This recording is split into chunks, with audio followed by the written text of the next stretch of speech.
إنهم كانوا قبل ذلك محسنين. اللهم اجعلنا منهم.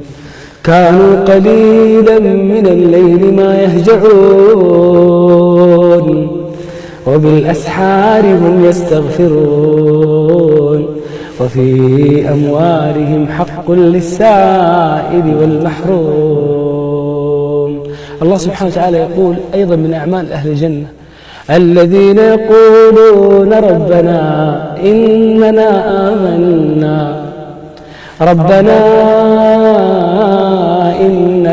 آمنا فاغفر لنا ذنوبنا وقنا عذاب النار.